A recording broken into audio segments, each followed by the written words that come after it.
Buenos días, bienvenidos a esta primera mesa de debate del Foro Asesores Financieros que hemos titulado El triple reto de los asesores, el trirreto. Pero seguro que nos quedamos cortos porque posiblemente no hay otra profesión que tenga más desafíos, más retos por delante como la de los asesores. Nosotros la hemos acotado a tres retos. El primero, la regulación, una regulación cambiante y que tiene en la estrategia de inversión minorista en el horizonte. La inteligencia artificial con esta irrupción que está sorprendiendo a todo y que va a tener un impacto también enorme en esta profesión. Y finalmente unos mercados cada vez más complejos y cambiantes. Como vemos, no hay respiro ningún día. Y para hablar de todo ello, pues como ha anticipado Ismael, contamos con una mesa de lujo. De izquierda a derecha los presento a nuestros ponentes. Juan Masana, que es responsable de Banco Mediolanum en Zona Madrid Centro. Hola Juan, ¿qué tal? Hola. Bienvenido. Gracias, Alejandro. A su lado Santiago Satrústegui, CEO de Avante Asesores y presidente de SPA España. Hola Santiago. Hola, buenos días. A mi derecha Sara Gutiérrez Campiña, que es cofundadora y socia de Finres 360. Hola Sara. Hola, buenos días a todos. Y finalmente Enrique Castellanos, director del Instituto BME. Buenos días, Enrique, y gracias por acogernos en vuestra casa, Gracias, que es un placer como siempre. Pues a mí en primer lugar me gustaría empezar con Santiago y me gustaría que nos dijera de estos tres retos que he planteado inicialmente, ¿cuál crees que es el que más impacto va a tener en el asesoramiento financiero? Bueno, yo creo que los tres. Yo creo que además son retos que ahora están muy de actualidad, pero realmente son los probablemente tres retos clásicos a los que nos venimos enfrentando siempre. Lo que pasa que probablemente ahora con unas circunstancias concretas que los hacen como más distintos. Yo creo que empezando por el mercado, me gusta el título, certidumbre e incertidumbre. Yo creo que la aproximación al mercado tiene que ser siempre filosófica y por supuesto, socrática. Yo solo sé que no sé nada es una buena actitud. Yo siempre digo que en el mundo de la inversión, con perdón de los profesores que hay en esto, solamente hay dos tipos de personas. Los que no saben lo que va a pasar y los que no saben lo que va a pasar. O sea, los que se creen que saben lo que va a pasar. Entonces, siempre he pensado que es mejor que te asesore a alguien que por lo menos sabe que no sabe, a alguien que directamente se cree que sabe y pudiendo correr el riesgo de no saber. Porque el mercado es, por definición, impredecible.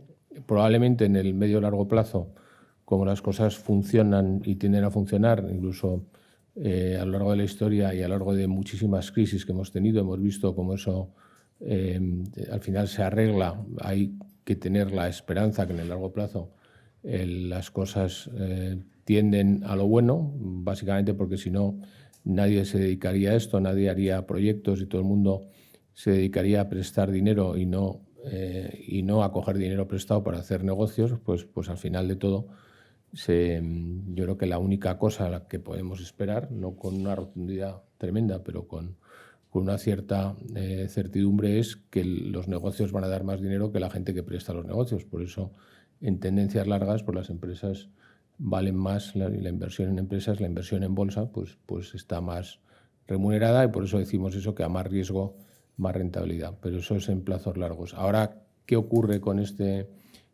tema de la incertidumbre de los mercados? Porque estamos en una época difícil, venimos de una crisis muy fuerte que ha llevado a determinadas políticas monetarias e incluso que en Occidente, que es de lo que nosotros tenemos cerca, ha afectado a la estructura de la sociedad. Entonces seguimos afrontando dos retos. Uno, ¿qué va a pasar con los tipos de interés?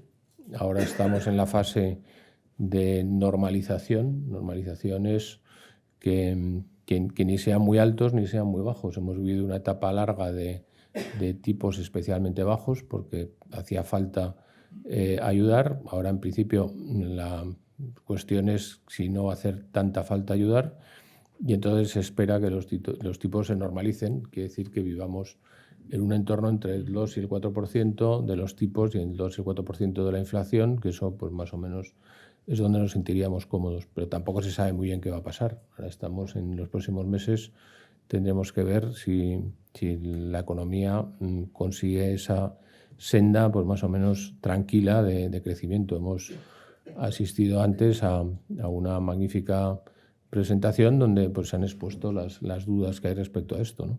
Y el otro tema es mucho más sociológico, político. El otro tema es que el mundo se ha complicado. La esperanza que poníamos todos en el fin de la historia de Fukuyama, donde bueno, tuvimos el espejismo de que cualquier país, si le liberábamos de sus autócratas, pues se convertía en una democracia como la nuestra, pues lo que ha ocurrido es que eso no ha pasado. Incluso cuando hablamos de democracia como la nuestra, pues las nuestras tampoco nos están gustando tanto últimamente, ¿no? Entonces yo creo que ahí hay un tema de sistémico, de la globalización sí o no, las distintas regulaciones, y por eso es tan importante lo que veíamos antes de la capacidad de atraer dinero en cada zona. Entonces, bueno, yo creo que el mercado sigue igual de interesante que siempre, en el sentido chino, ¿no? De que vivas tiempos interesantes.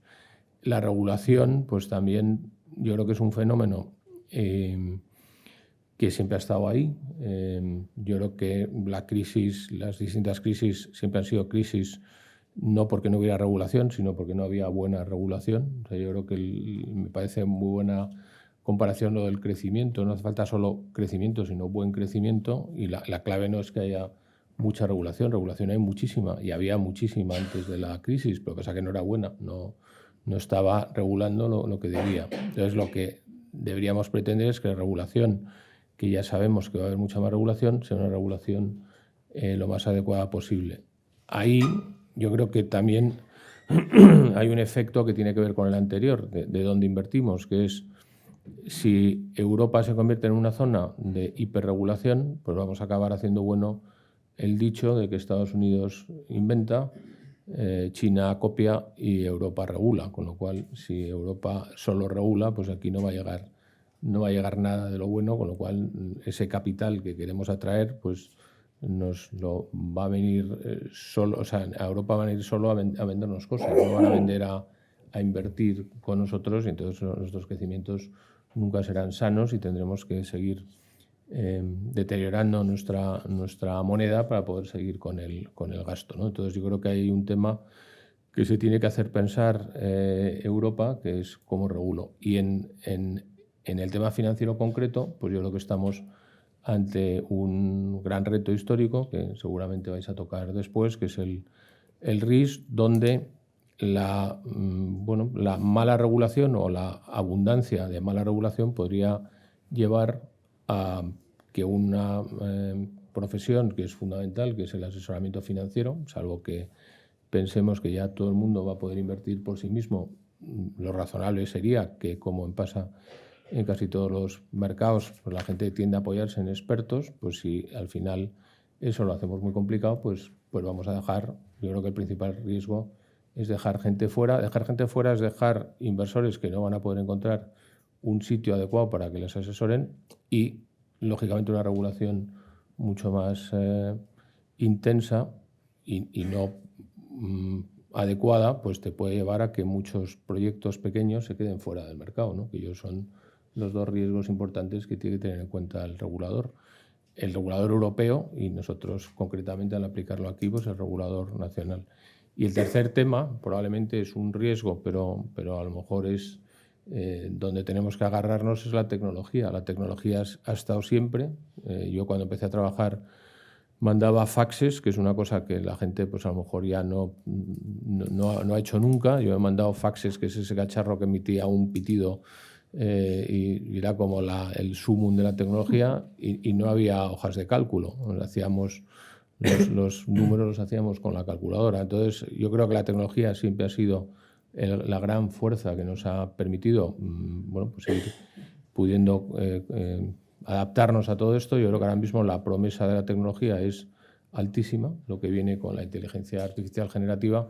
Yo creo que hay dos temas. Uno, para mí y para EFPA, el asesoramiento financiero siempre va a requerir una persona. El buen asesoramiento financiero, salvo un porcentaje de la población pequeño que se autoasesore, pues siempre va a tener un componente emocional que tú vas a querer tratar con alguien con el que compartas esa emoción. Entonces yo creo que va a haber una parte personal que está a salvo, que probablemente es la que hay que potenciar más, dado que la tecnología nos va a ir resolviendo y nos va a hacer más escalable esa parte personal, porque la parte más técnica, más mecánica, la debería poder resolver mejor la tecnología. Y más o menos, a lo mejor me he extendido un poco, pero es como creo que, Bien, que hay que aterrizar los tres retos. Yo si te hablo mucho ya me callo para siempre y cada uno de mis compañeros.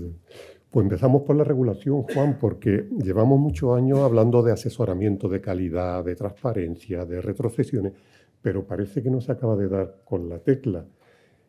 ¿Podemos interpretar con esto que el asesor financiero todavía no tiene el marco regulatorio idóneo para desarrollar su labor?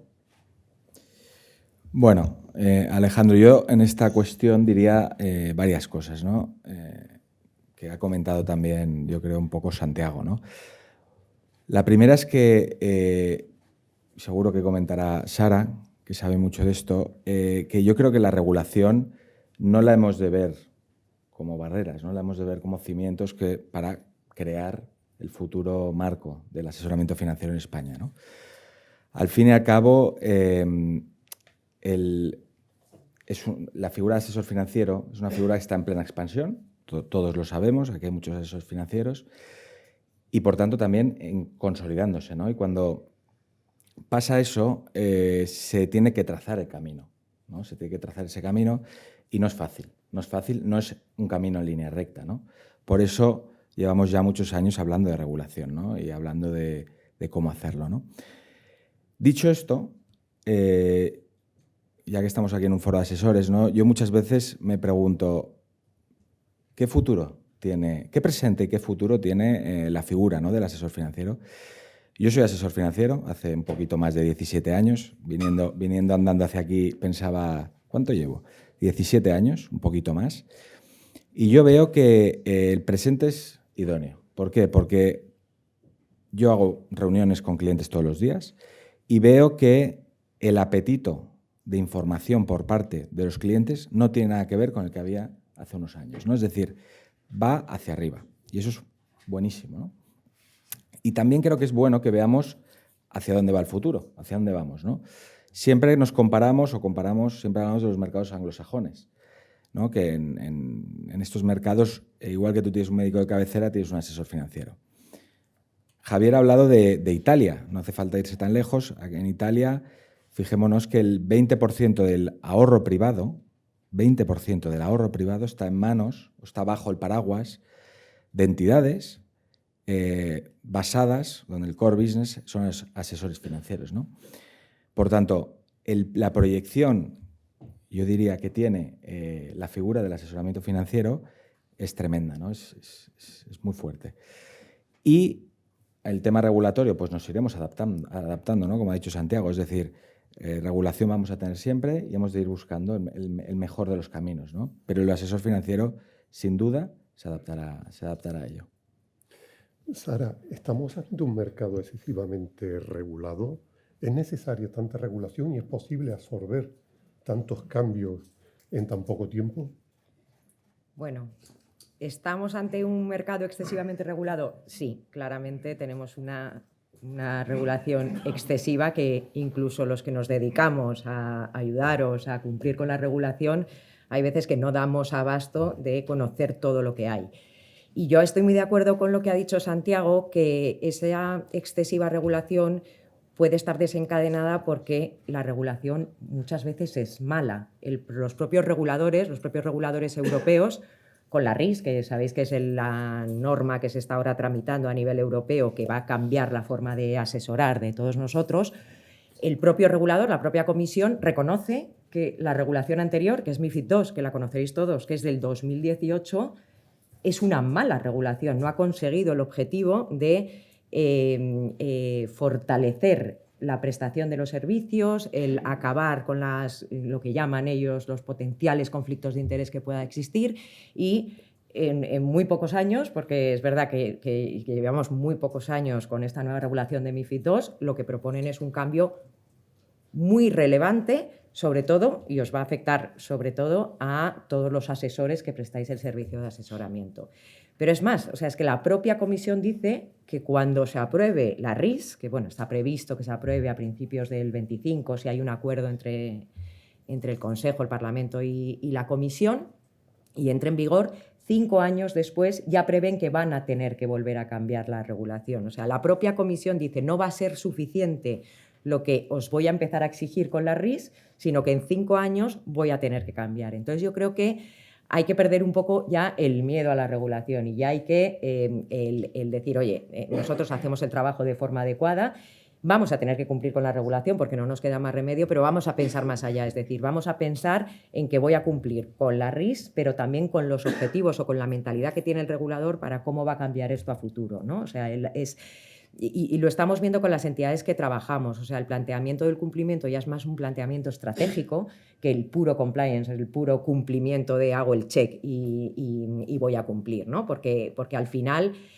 tenemos que ver, o sea, desgraciadamente yo creo que esto va a ser así. O sea, no va a haber menos regulación porque estamos acostumbrados a que llevamos muchos años con estas olas regulatorias y ahora parece que viene otra bastante grande.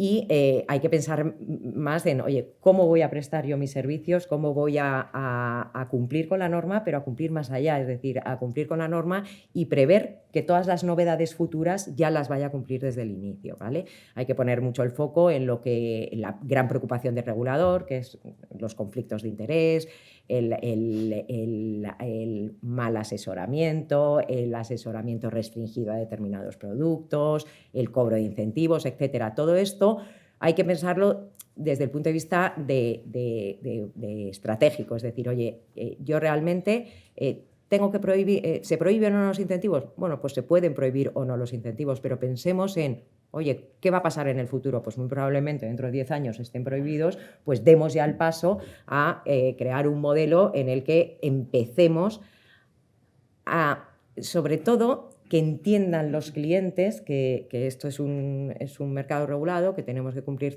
ciertas normas, pero que tenemos que ir evolucionando en la forma de prestar los servicios. Entonces, sí, y luego, en el tema de los plazos es muy importante, porque lo que estamos viendo es que las normas más relevantes, por ejemplo, la RIS, ya los propios reguladores europeos prevén un plazo de transposición o de obligado cumplimiento por parte de las entidades o de los asesores de la nueva regulación de entre 24 y 36 meses. Eso no quiere decir que digan, bueno, pues esto es para que estéis relajados. No, es que ya prevén que los cambios son tan relevantes que las entidades necesitan mucho tiempo para adaptarse a esta nueva regulación. De hecho, nosotros con las grandes entidades en España que dependen mucho de sistemas, de herramientas, estamos ya trabajando porque ellos ya prevén que no les va a dar tiempo. O sea, que 36 meses es poco tiempo para todos los cambios tan relevantes que van a tener que incluir dentro de las organizaciones. Entonces, los plazos, pues aunque parezcan largos, al final se quedan cortos y lo vimos con MiFID II. Seguro que muchos de vosotros seguimos, ¿no? Yo sigo trabajando con muchas entidades implantando cosas de MiFID II porque así fue imposible llegar a tiempo. Enrique, ¿cómo valoras el que Europa de nuevo regule la actividad del asesor financiero, que incorpore un nuevo paquete de medidas en la estrategia de inversión minorista? Bueno, yo creo que ya con lo que han estado comentando mis compañeros casi que podríamos responder, ¿no? Por aportar algo más, al final lo que la Comisión Europea ha pretendido hacer se basa fundamentalmente en 3 datos, y es que solamente el 17% de los mercados de capitales europeos son participación de inversor minorista. en comparación con Estados Unidos, que está pues, en torno entre el 25 y el 30%, ¿no? Luego participan pocos minoristas de los mercados financieros. Segundo, eso era un informe del Eurostat, de las estadísticas de Eurostat. En el informe de ESMA de costes y de desempeño, pues también ve que el inversor minorista paga un 40% más de costes que el inversor institucional. Y en un informe también del Eurobarómetro, pues que el 45% de los europeos considera que los asesores financieros no toman las mejores decisiones financieras para ellos mismos, ¿no? Y entonces la solución a este problema para Europa es, pues es que falta regulación y vamos a regular más, ¿no? Ojalá lo consigan y ojalá consigan sus objetivos de que el inversor minorista esté cada vez más protegido, que generemos crecimiento europeo y que bueno, pues toda esta regulación redunde en una mejora en los mercados de capitales, ¿no? Yo, mi punto de vista personal es que la regulación tiene que ser equilibrada con respecto a lo que también se espera de lo que hagan los mercados financieros, ¿no? Y un exceso de regulación puede evitar que entren capitales en Europa y puede evitar que precisamente podamos transferir todo ese crecimiento que pueda tener Europa debido a la entrada de capitales, ¿no? La regulación pues es importante y tenemos que cumplirla, pero yo creo que habría que añadir también otro paquete de medidas de incentivos para fortalecer precisamente la figura del asesor financiero, que al fin y al cabo es una figura muy importante. Aquí todo el mundo sabemos de invertir o nos dicen que tenemos que invertir y la gente no está dispuesta a pagar por el asesoramiento financiero. Cuando le dicen que tienes que justificar los costes, como parece ser que en la nueva regulación tenemos que justificar perfectamente los costes que le estamos cobrando a un cliente, pues ese exceso de regulación está añadiendo precisamente nuevos costes, ¿no? Entonces, de lo que se trata es de que la regulación ayude, pero no solamente nos hace falta regular mejor, sino que también nos hace falta un paquete de incentivos importante para poder incentivar todo esto, porque si no, al final el inversor minorista se va a ver más protegido por el asesor financiero, pero el asesor financiero va a tener muchos problemas o muchas dificultades en estar sorteando constantemente todos esos pequeños obstáculos que les están poniendo, ¿no? Y hace falta también un poquito de ayuda en el sector, algunos incentivos fiscales, cosa que, bueno, aquí en esta casa hace unos meses se sacó el libro blanco, donde ya se establecen un paquete de medidas importante, entre los cuales, por ejemplo, también, y aquí destaco un poco a lo que me dedico yo, se destaca también la formación financiera, ¿no? la educación financiera de la gente. Al final la gente necesita también tener unos conocimientos financieros básicos simplemente para poder acceder y saber y comparar cuáles son las mejores. No se trata de que la gente tenga conocimientos financieros. O sea, al final, para eso necesitamos un asesor financiero y decirle a la gente que no tiene por qué saber qué es mejor comprar si Inditex o Iberdrola o Telefónica. Eso no lo tiene que saber la gente. Lo que tiene que saber la gente es cómo tiene que ahorrar, cuánto dinero puedo ahorrar, cuáles son los objetivos que tiene en el futuro y cuantificar esos objetivos y establecerles un horizonte temporal. Con esa información, un asesor financiero va a tener un trabajo mucho más sencillo que realizar. Y al final, también como decía Santiago, el tema de la irrupción de la inteligencia artificial, pues siempre va a ser necesario un asesor financiero porque es el que tiene que hablar precisamente con el cliente y el que tiene que explicarle al cliente y gestionar las emociones del cliente, ¿no? Y eso es un poco, digamos, mi punto de vista, ¿no? Intentar regular algo y además a toda Europa. Cuando un alemán, un español, un italiano, pues probablemente seamos perfiles completamente distintos, ¿no? Entonces, regulación sí, pero acompañada de otros paquetes de medidas que incentiven también y faciliten la labor de los asesores financieros. Sigo contigo, Enrique, para abrir el segundo bloque centrado en la inteligencia artificial, porque es verdad que hace unos años tuvimos un primer debate cuando aparecieron los robo-advisors, los gestores automatizados, y que puso, ¿no? Que se comentaba que si venían a sustituir al asesor financiero, algo que se descartó, como bien ha comentado Santiago, y ese debate quedó un poco diluido. ¿Crees que esa experiencia pues, nos va a ayudar al asesor financiero a afrontar este debate con más claridad, con más tranquilidad y sobre todo, si se combina la experiencia del asesor financiero con una herramienta tan potente, ¿esto va a ser un factor clave ahora mismo para esta profesión? Bueno, yo es que creo que la irrupción de la inteligencia artificial, no solamente para el asesoramiento financiero, sino en todos los sectores y en todos los ámbitos nos va a afectar. Cuando hablamos de inteligencia artificial, hay que distinguir que hay muchos tipos de inteligencia artificial. La que quizás nos puede beneficiar más en el corto plazo, de la que nos podemos beneficiar toda la gente sin tener especiales conocimientos técnicos, es la inteligencia artificial generativa, el ChatGPT, el Copilot, el Gemini y todo el ecosistema de herramientas que tenemos ahora mismo, que yo creo que ya a día de hoy es un asistente perfecto y que se está utilizando mucho. Yo lo utilizo. Yo tengo que escribir un correo electrónico complejo, le digo 4 cosas de cómo quiero que esté escrito, más o menos cómo quiero que sea de largo, cuáles son mis intenciones, y me ha ahorrado media hora de mi vida. Evidentemente no copio y pego. Tienes que copiar, mirar un poco, tal, retocar 4 cosas y lo mandas, pero has ganado media hora de tu vida. O sea, va a ser un asistente fundamental. Y ahí los asesores financieros, como cualquier trabajador, se van a beneficiar de esta inteligencia artificial, porque les va a permitir poder alcanzar más cosas, ¿no? En cuanto a la inteligencia artificial de otro tipo de algoritmos, pues la inteligencia artificial nos permite acceder a muchos datos y poder tratar todos esos datos. Otro problema que tenemos es que la gente no suele reparar en ellos, es que los datos son muy caros. Es que acceder a esos datos y decir, no, la inteligencia artificial, yo puedo ahora mismo medir y analizar todos los datos que me dé la gana. Vale, estupendo, pero ¿de dónde sacamos los datos? Esos datos son carísimos. Yo, para la gente que está aquí y no lo sepa, simplemente un terminal Bloomberg son 24.000 euros al año. 24.000 euros al año, pues hay determinadas empresas que es un coste que no es especialmente relevante, pero para un asesor financiero independiente, por ejemplo, pues puede ser un coste muy fuerte dentro de su estructura.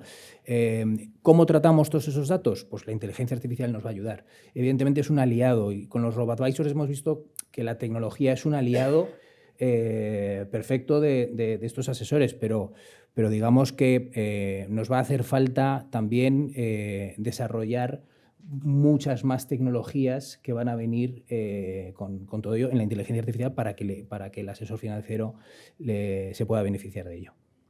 Santiago, ¿dónde crees que puede ser más eficiente la inteligencia artificial? ¿En la gestión de carteras o en la relación del asesor con el cliente? Bueno, pues yo creo que eso es una buenísima pregunta. Cuando afrontamos lo que viene de la inteligencia artificial generativa, aquí hay dos grandes esperanzas. Una, que podamos adivinar el futuro, es el que la inteligencia artificial nos permita sustituir al gestor, y luego hay otra, que es el cómo va a facilitar o puede facilitar la inteligencia artificial la labor del asesor. Yo creo que es importante recordar que en esta profesión, a lo que nos dedicamos, los que nos dedicamos a hablar con los clientes sobre sus inversiones, realmente, y esto es un problema de la regulación, que nunca lo he entendido bien, hay 2 profesiones que son distintas, hay 2 actividades totalmente distintas. La actividad del gestor, que es el que elige la cartera del cliente, y la actividad del asesor, que está confundida, que no es el que debería elegir la cartera del cliente, es el que tiene que ayudar al cliente a entender qué cartera necesita. Históricamente esto se ha confundido, o sea, el conflicto de interés venía siempre porque la figura del asesor y el gestor era la misma persona. La misma persona te decía lo que necesitabas y te hacía la cartera. Yo creo que si entendiera solamente bien esto, la regulación, tendríamos una regulación a futuro mucho más sencilla. ¿Y cuál es el problema? Que hemos seguido mezclando, y MiFID II ha seguido mezclando en la figura del asesor las 2 funciones de asesorar y de elegir la cartera. Entonces, ¿Cuál es la buena noticia de la inteligencia artificial? Que nos va a ayudar mucho en la actividad de asesoramiento. O sea, yo creo que hay una parte importante de soluciones que van a permitir liberar al asesor financiero de la tarea más administrativa, incluso de la propia tarea de cumplir con la regulación, y que le va a permitir dedicar más tiempo al cliente en la parte personal, que es la fundamental, y de gestión de la emoción, que es la clave. En el otro posible promesa, posible esperanza de que la inteligencia artificial nos ayude a definir el futuro, me parece que esto está bastante bien explicado. Me parece que era el libro que yo leí, en la página 74 del libro de Harari Sapiens, que decía algo así como que la paradoja del conocimiento es que si nosotros tuviéramos un conocimiento tan perfecto que supiéramos lo que va a pasar, ese conocimiento sería inútil, porque haríamos una cosa distinta a lo que va a pasar. O sea, si yo supiera que al cruzar la calle me va a atropellar un coche, no cruzaría la calle. Sería bastante evidente, ¿no? Que si conocemos lo que va a pasar, por lo tanto, si conocemos lo que va a pasar, da igual, porque va a cambiar el resultado. Y si no conocemos lo que va a pasar, pues tampoco va a aspirar al conocimiento perfecto. ¿Esto qué quiere decir? Que la inteligencia artificial generativa, incluso en el supuesto que fuera capaz de acumular todos los datos, lo que decía, me parece que era Laplace, ¿no? Se decía que si tuviera todos los puntos de todos los átomos del universo y la velocidad a la que se desplazan, podría predecir el futuro. Bueno, pues incluso si tuviéramos eso, esa propia información, o sea, la propia información de conocer eso, afectaría al escenario. Entonces yo creo que el futuro, afortunadamente para algunos, desgraciadamente para otros, va a seguir siendo impredecible. O sea, la labor del gestor va a seguir teniendo siempre la complejidad de que no va a haber máquina que le sustituya. Ahí también está el debate de gestión pasiva o gestión activa, pero la gestión pasiva al final es la consecuencia de una decisión activa, que es elegir la gestión pasiva. O sea, que alguien te tendrá que decir, elige pasivo, ¿no? Juan, los asesores mejor formados, los que más habilidades tengan en el dominio de la inteligencia artificial, pueden marcar la diferencia a partir de ahora, y también podemos correr el riesgo de que esto se convierta en algo uniforme, en que si acuden todos los asesores a la misma fuente, al final van a ofrecer lo mismo a sus clientes. Buena pregunta. Yo diría, bueno, partamos de la base de que ya llevamos, y lo has dicho antes, Alejandro, años, ¿no?, hablando de inteligencia artificial. Hemos visto varias mesas de debate sobre cómo va a afectar, ¿no?, la inteligencia artificial en este sector y en cualquier otro sector, ¿no? Yo creo que la inteligencia artificial va a ayudar muchísimo, ¿no?, a trabajar mejor, al fin y al cabo a dar mejor servicio. Pero en el centro estamos las personas, ¿no? En el centro estamos los asesores financieros. Y voy a poner un ejemplo, ¿no?, para entender que no es homogéneo. Es decir, el ejemplo de la volatilidad. Es decir, nosotros los asesores financieros existimos en parte, o además, porque existe la volatilidad. Es decir, si no existía volatilidad, todos los años, ¿no?, el mercado, por ejemplo, de la renta variable crecería una tasa lineal X, ¿no? Pero no es así. Sabemos que el año 2022 prácticamente todos los mercados cayeron, 2024 un año muy positivo. Y gracias a esa volatilidad, yo creo el asesor financiero puede dar un valor añadido importantísimo al cliente. Y los datos lo dicen, ¿no? Sin ir más lejos, el 5 de agosto cae, todos nos acordamos, yo estaba de vacaciones en Asturias y de repente cae el mercado, ¿no? Datos del desempleo americano, y cae el mercado un 8, un 9, un 10%. Bien, no es lo mismo que te llegue un pop-up, que te llegue un aviso a tu móvil, no es lo mismo que te llegue un mail de un robo-advisor, de una tecnología X, que te llame tu asesor financiero y te diga, no te preocupes, estas cosas pasan, tranquilo, no desinvertimos, largo plazo, tus objetivos están a largo plazo, por tanto, puedes dormir tranquilo y mañana te vuelvo a llamar y vemos a ver qué pasa, ¿no? Y así podíamos poner muchísimos ejemplos, ¿no? Ejemplos mucho más importantes como puede ser el año 2022 Rusia-Ucrania o el 2020 coronavirus, ¿no? Donde un asesor financiero hizo la diferencia, ¿no? Ahí. Los datos lo dicen, digo, porque el otro día leía un informe de JP Morgan, informes que todos leemos, ¿no? Que decía que el Standard & Poor's en 20 años había tenido una rentabilidad de más del 9% anual. En cambio, el inversor medio había obtenido un poquito menos del 4%, ¿no? Sobre todo por el market timing, por intentar entrar y salir cuando yo creo que es el mejor momento. Santiago lo ha dicho, el futuro, de momento, nadie lo sabe, ¿no? Esto por un lado. Y por otro lado, la inteligencia artificial yo creo que es perfecta para recabar datos. Para recabar datos y dar una serie de informes o de soluciones, ¿no? Pero al final, cuando tú estás delante de un cliente, es tan importante lo que dice como lo que no dice, su expresión corporal. Me refiero, es decir, una ceja para arriba, los ojos que suben, cara de preocupación. Por tanto, esa sensibilidad la tenemos los humanos, no la tienen las máquinas.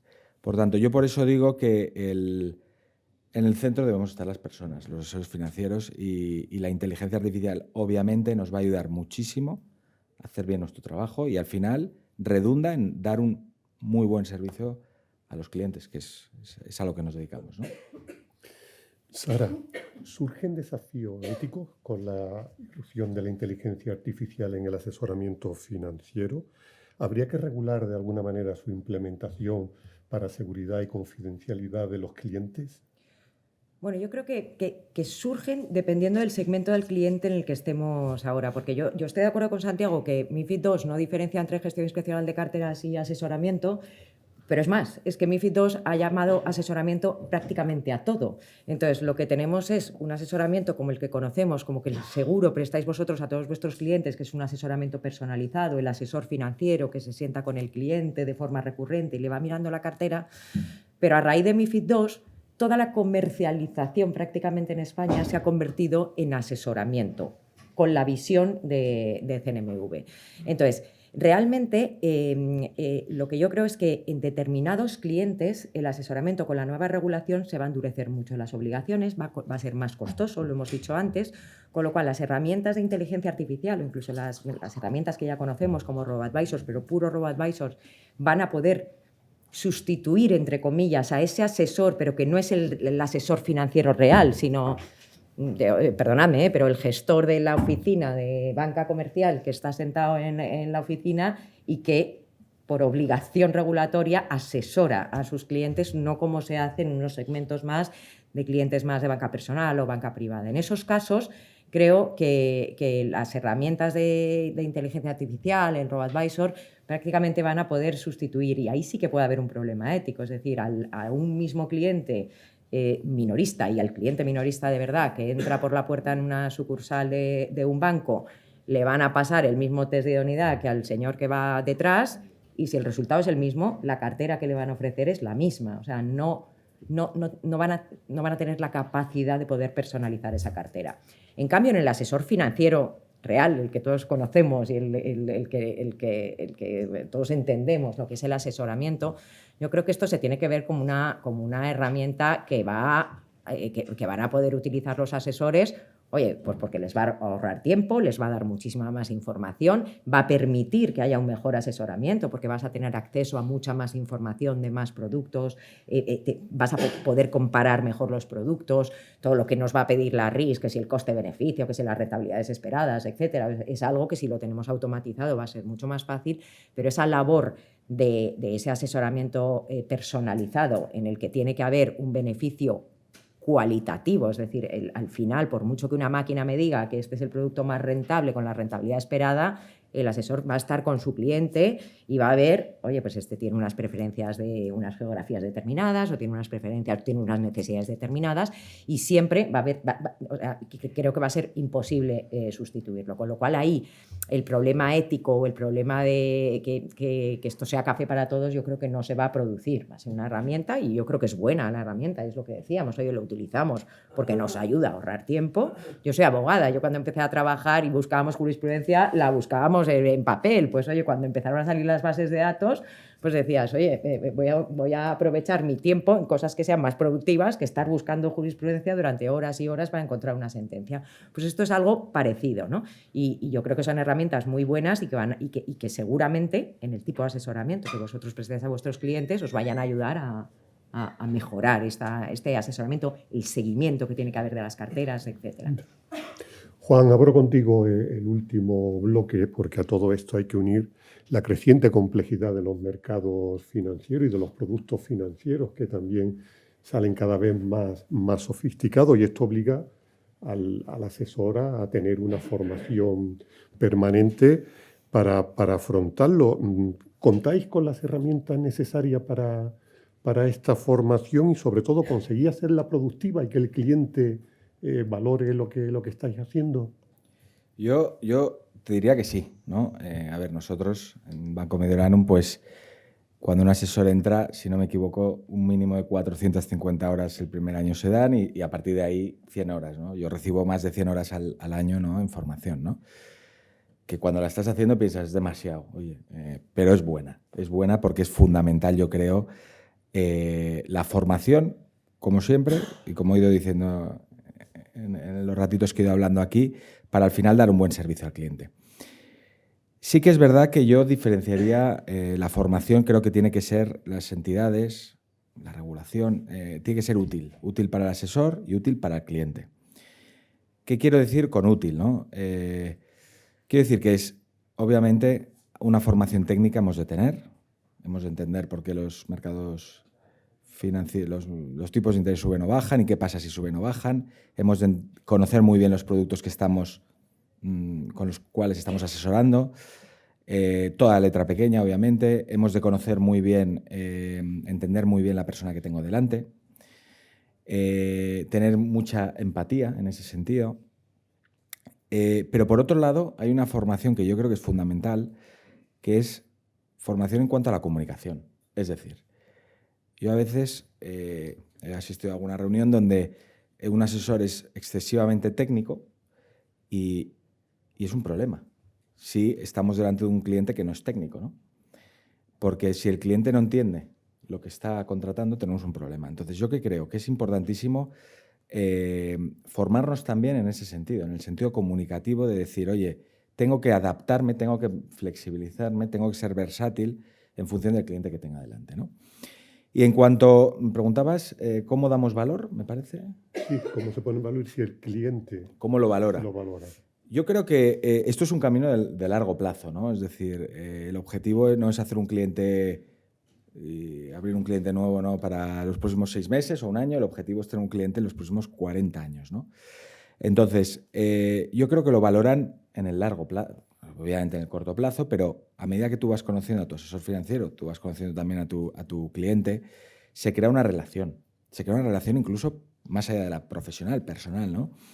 Y al final, si tú recurrentemente, que creo que es lo ideal, independientemente del patrimonio que tiene el cliente, porque a veces solo si tiene tanto dinero, sí, si no tiene... No, todos los clientes yo creo que deben tener acceso al asesoramiento financiero de calidad y a esa cercanía y a ese seguimiento por parte de un asesor financiero. Yo creo que ahí lo valora un cliente. Es decir, lo valora porque ve que hay una continuidad, ve que conoces lo que estás diciendo, tiene sentido, y sobre todo no ir dando tumbos. Es decir, ser siempre consecuente con lo que estamos diciendo y repitiendo lo mismo. A veces hay que repetir mucho, ¿no? Porque también los clientes, yo mismo en otras facetas me olvido de lo que dice un profesional, ¿no? Entonces es bueno ir repitiendo. Entonces yo creo que se valora cada vez más esa formación, ¿no?, en los clientes, sin duda. Sara, hemos hablado de la inteligencia artificial, pero están las finanzas sostenibles, están las criptomonedas, está un nuevo ETF cada vez más sofisticado. También tenemos aquí un exceso de formación. ¿Es posible formarse en tantas materias? Total, o sea, yo creo que esa formación, que además todas las normas nos exigen una formación específica para, pues eso, lo que decíamos, formación en sostenibilidad. Ahora con la RIS también una de las modificaciones que quieren incluir es que se incluya dentro de las certificaciones MiFID toda la parte de sostenibilidad, toda la formación con los nuevos productos como pueden ser las criptomonedas, etcétera. ¿Esto qué hace? Que al final haya una formación excesiva, o sea, y es difícil, hay veces, asimilar que te hablen de tantas cosas, que realmente entiendas todas estas cosas, pero la norma nos lo va a pedir, ¿no? Entonces yo creo que aquí hay que ser muy selectivo en la formación, o sea, yo creo que a mí no me gusta lo de, no, tiene que ser 122 horas para certificar, pero bueno, luego es difícil, ¿no? Pero hay que ser muy selectivo en, oye, esas 122 horas tienen que ser 122 horas que realmente le valgan al asesor, ¿no? O sea, que no sea un mero check, como hemos hecho muchos en formaciones de pasarlo rápido y venga, el examen final y lo tengo, sino que sea realmente una formación que aporte. ¿Por qué? Porque cada vez es más complejo. Cada vez tenemos más productos, o sea, el mundo de las criptomonedas está llegando. O sea, una cosa es que nosotros decidamos asesorar sobre criptos, que yo entiendo que todavía eso va a tardar, ¿no? Pero el que un asesor conozca este tipo de productos y los riesgos que tiene es fundamental, porque ya se está enfrentando a clientes que parte de su cartera, venga o no por el asesoramiento, pueda estar invertida en este tipo de productos. Con lo cual, hay mucha formación, sí. ¿Va a haber más? Yo creo que desgraciadamente sí, entonces yo creo que hay que ser cada vez más selectivo y que por lo menos esas horas que nos van a exigir, pues no nos queda más remedio que nos valgan para mejorar nuestro día a día. Enrique, en esta nueva era del asesoramiento, ¿qué es lo más recomendable? ¿Ser un profesional versátil o tender hacia una especialización? Yo creo que sin duda ser versátil. A día de hoy el mundo es muy cambiante, están irrumpiendo tecnologías, regulación en constante evolución y cambio y hay que saber un poco de todo. Entonces, yo creo que ese es el secreto, ¿no? Al final, para poder estar al día de todo, pues tienes que saber un poquito de todo. Que pierdes a veces la profundidad de poder especializarte en algo, pero va cambiando todo tan rápido que necesitas tener un poquito de todo. Nosotros, por ejemplo, para que os hagáis una idea, tenemos 2 programas de formación fundamentales, un máster dedicado a economistas, máster de mercados financieros, y un máster de inteligencia artificial para ingenieros. Desde hace ya muchos años a los del máster de mercados financieros les metemos muchas horas de programación y muchas horas de inteligencia artificial. Y a los de inteligencia artificial le metemos muchas horas de mercados financieros, porque al final hacen falta conocimiento de las dos cosas, ¿no? Al final, por ejemplo, la inteligencia artificial, que aquí hemos hablado antes, tiene un problema bastante elevado o bastante importante, y es que pierdes explicabilidad en los datos. Nosotros los economistas estamos acostumbrados a explicar, no, la beta de Telefónica es esto, se mueve X veces Telefónica respecto a lo que se mueve el IBEX 35. Bueno, pues con inteligencia artificial tú metes 450 millones de betas, las metes en el modelo y te da un modelo para invertir. Y dices, ¿y esto cómo lo sabes? No lo sé. No sé de dónde lo ha sacado. Entonces, a un asesor financiero esto hace falta explicarlo. O sea, un técnico es importante, pero tiene que saber qué es lo que estamos metiendo y qué es lo que estamos haciendo. Y para una persona de mercados financieros, cada vez más se está utilizando la inteligencia artificial y tenemos que tener esos conocimientos. Yo creo que al final el conocimiento genera confianza. Genera confianza, lo primero, en las propias personas. Cuando tienes buenos conocimientos, acudir a una reunión con otro departamento, con un cliente, genera confianza en lo que estás haciendo, y ese conocimiento también genera confianza en los que te rodean, tanto en compañeros como en clientes, y yo creo que es importante el estar constantemente adecuándose a esos conocimientos.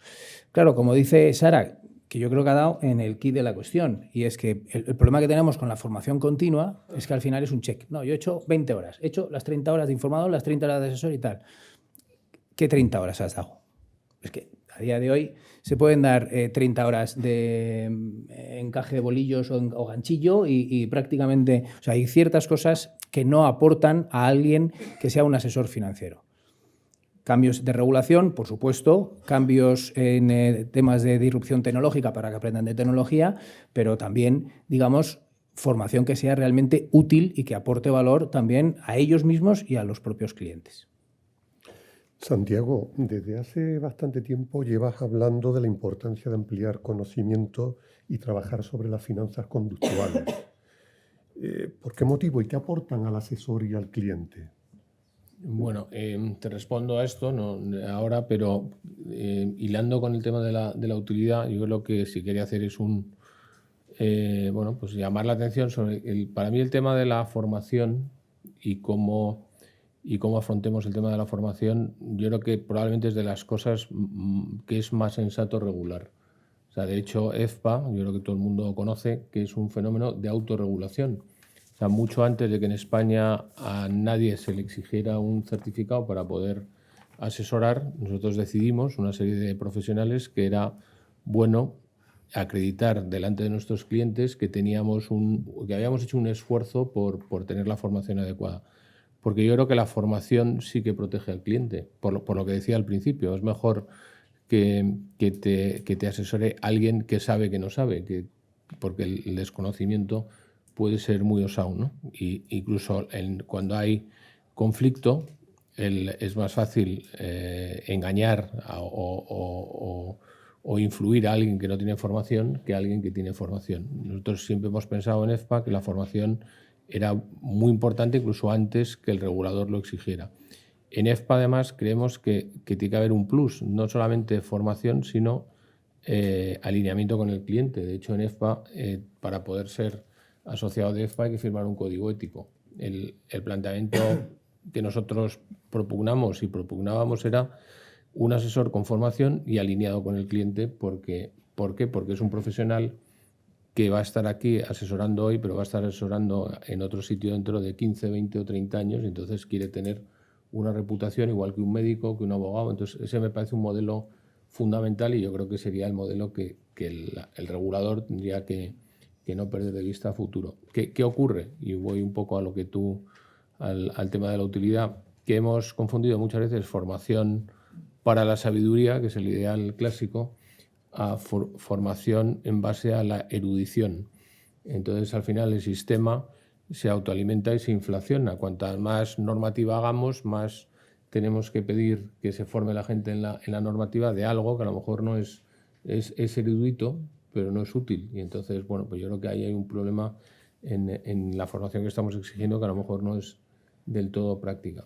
Y yendo a tu pregunta, que es una pregunta sobre la práctica, sobre la praxis, lo que ocurre es que muchas veces en donde no nos estamos formando nada, donde no estamos teniendo en consideración una parte muy importante del fenómeno al que nosotros tratamos de responder, es en la parte de la emoción.